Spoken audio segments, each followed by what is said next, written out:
Welcome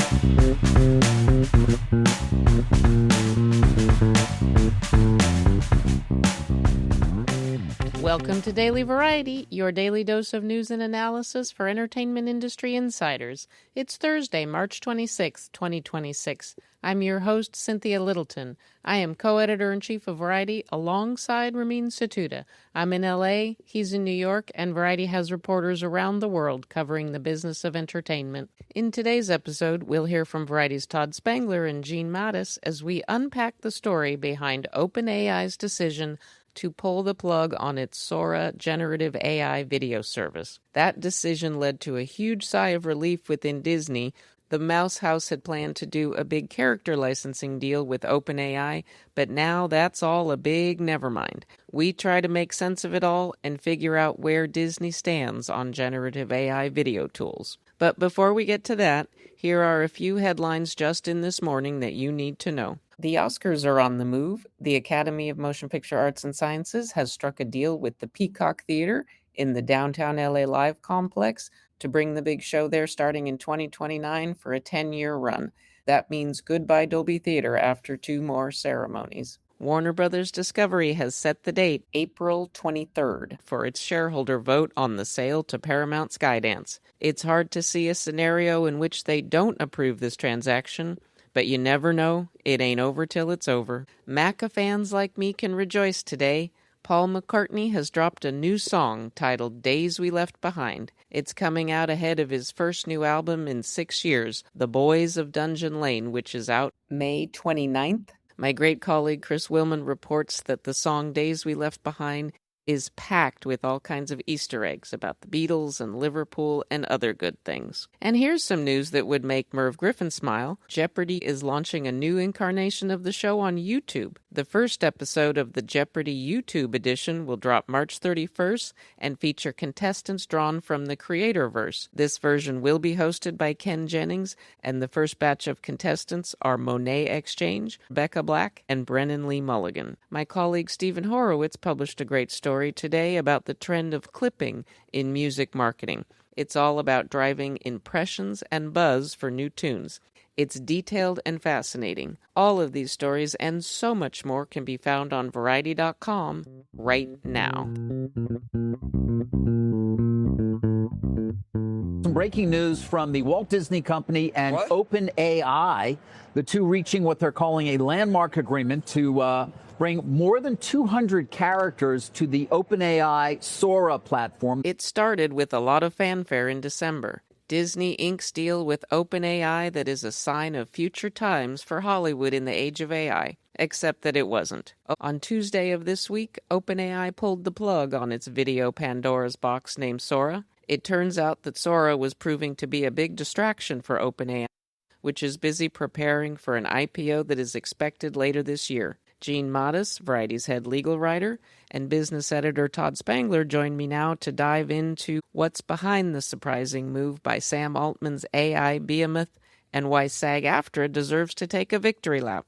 Todd Spangler and Gene Mattis, thank you for putting your heads together with me and trying to help sort out what is happening with OpenAI and Sora and Disney, or I guess we should really ask what is not happening. Todd, you wrote our breaking news coverage of this as it all went down on Tuesday. Catch us up on what went down, and then we'll talk about what we've learned in the last 36 hours. It was really a surprise. OpenAI, rather, said seemingly out of nowhere that the Sora app was going to be shut down, and that was that. They didn't really provide any explanation for that. Disney had gotten some heads up that this was happening, and they had a statement ready to go saying they support the decision by OpenAI to step away from video generation, but that they were still keeping their options open in terms of what they would do next in terms of AI platforms. So basically a big never mind from OpenAI, which absolutely does not compute. I mean, obviously they had to put resources and time into launching this thing. We all remember the impact that Sora made. It launched 1,000 think pieces about what does this mean for the future of content creation. Gene, you've covered a lot of this from the legal, from the regulatory, and from the union perspective. What was the move mood in your feed after this news broke? Well, I guess confusion would be one. AI has been such a central issue in labor negotiations, certainly in the strikes. Even now, they're currently in negotiations with both WGA and SAG, and AI is a key part of both of those negotiations. And Sora really was like exhibit A in terms of this threat being made manifest. Like here, it's not just a theoretical thing anymore. Here, they're actually doing it. And now to hear, well, never mind, is sort of disorienting and confusing. And maybe these rules that we're trying to draft up aren't relevant in the same way anymore. It's very destabilizing, just disorienting. Does Sora going away, at least for now, does that at all make it easier? Does that take any of the tension away from this issue, especially for SAG-AFTRA? I think because of the way it happened, it's sort of like catching your boyfriend trying to cheat on you.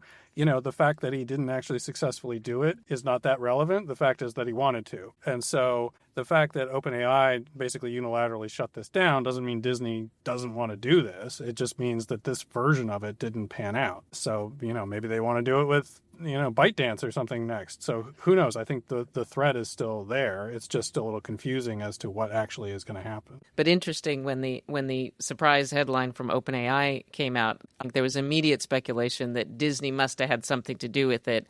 And from the reporting that I've done, it really seems to be indicative of some larger issues at OpenAI, more so than Disney saying, wait, this isn't going to work. And I think the depth of OpenAI's problems and the challenges that it has from Anthropic and other upstart competitors in the core business of its AI models, of its chat prompts, of the AI agents that are now really coming into focus as the things that are going to further push this technology ahead. All of that, the sense is that OpenAI has become so in the fishbowl that they have lost their focus and that the video project was a distraction. Think about it. One of the main things here is that this type of generative AI for video is extremely compute intensive. It takes a lot of processing power. So I think what happened was OpenAI, as you said, they looked at their business prospects. They're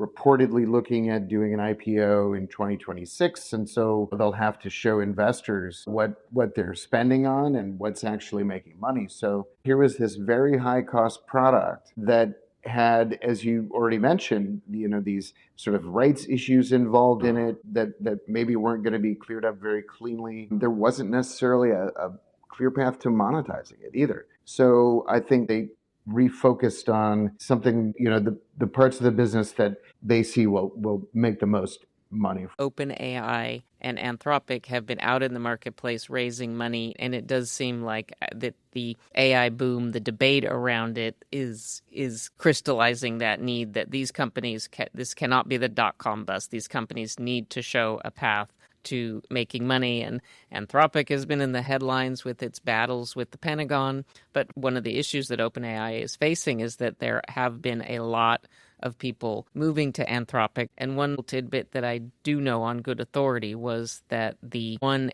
big hiccup in the idea of licensing all these classic Disney characters for use in Sora was the voices. They licensed Darth Vader and Luke Skywalker and Buzz Lightyear and other iconic characters that were not associated with a human likeness. And they said at the time it wouldn't involve voices, but I guess as it got into the practical use, it became clear that it was, as somebody described to me, a pretty cheesy experience to have a Darth Vader authorized image, but not have the voice of James Earl Jones doing the Darth Vader. And I'm told that in their very earliest discussions with estates of famous people and the stars like the Frozen characters, that's Kristen Bell and Idina Menzel, and those folks and their representatives were not in any way rushing to do a deal. So I think from Disney's perspective, there was a realization even before Sora went away that this could really be more on the cheesy side than the good side. And so there was no love for this. And also now Disney has a spare $1 billion. To your point, Cynthia,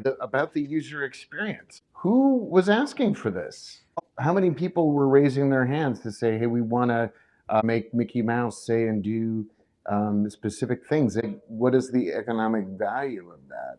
Or is it just for fun? And given the legal and licensing headaches attendant in this, I think this is Disney dodging a bullet at this time. The other thing I want to point out, there's a sort of consensus around, what AI is actually going to be good for in Hollywood is reducing costs, right? You'll be able to do so much more for so much less. And I think this is sort of an argument that it can be quite costly to do this, and it might not pencil out. And just because you say AI, that is not a magic wand that just eliminates costs from the equation. I think there had to be concerns at Disney. What does it mean when all of this user-generated content gets into the groundwater in 5 years' time, in 10 years' time? How do you know what's a legit Lucasfilm produced short versus something that was produced by somebody in 20 minutes in their basement? Clearly, the line here that Disney was trying to dance was, how do they control the experience and keep it in a sandbox where the brands are safe and they're not doing weird or strange things or dropping F-bombs, things like that,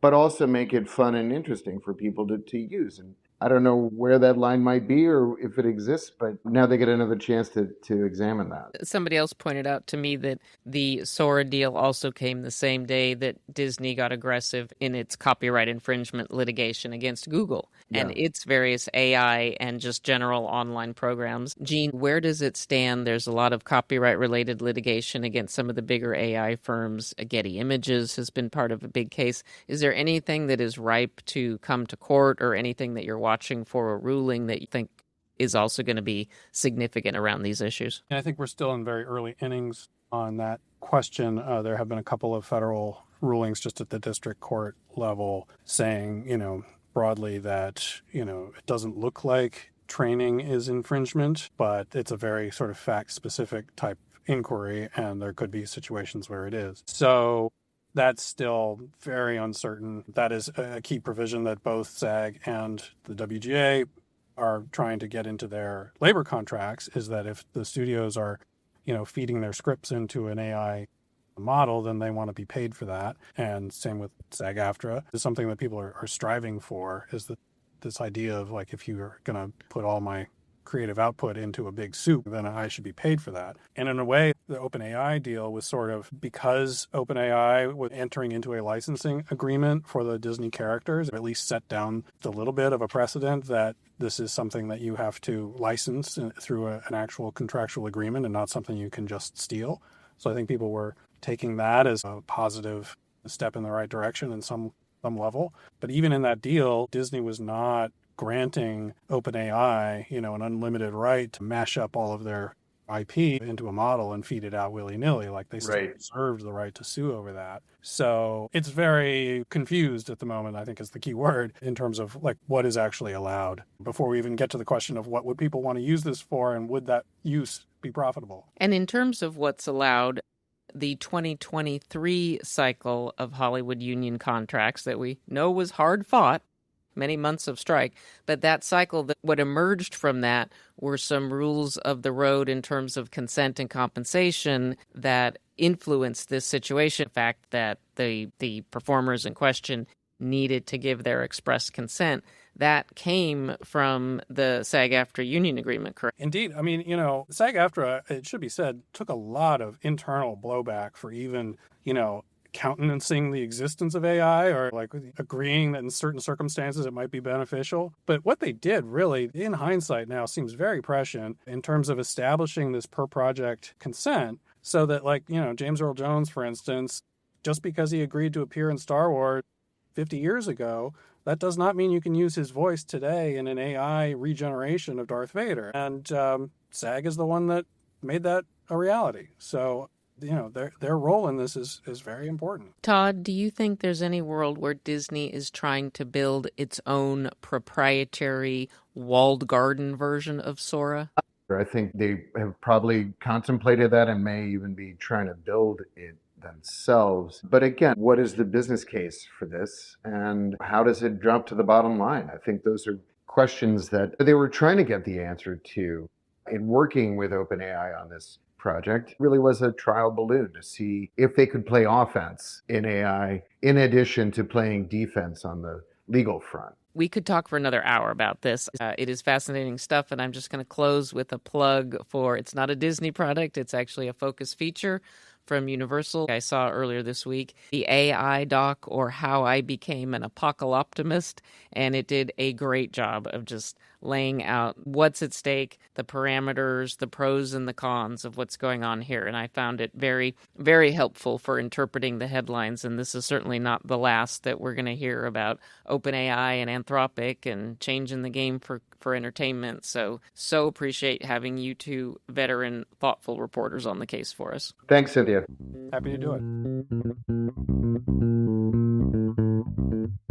As we close out today's episode, here's a few things we're watching for. On Friday, please look out for my Strictly Business podcast conversation with Brad Simpson and Nina Jacobson, who are executive producers with Ryan Murphy of FX's Love Story. The series tracking the love story of John F. Kennedy Jr. and Carolyn Bessette comes to a close on Thursday night with the show's powerful finale. We all know how the story ended, but you've never seen it quite like this. Simpson and Jacobson also talk about the business of producing limited series and high-end content in the age of contraction. It's a good conversation, so please tune in. But fair warning, there will be spoilers related to the final episode of Love Story, so don't listen until you've watched. If you're in New York next week, don't miss the Museum of Modern Art's tribute to avant-garde director and writer Amos Poe, who died in December. A group of his friends and colleagues will pay tribute to Poe at the museum on April 1st as part of its Film at MoMA program.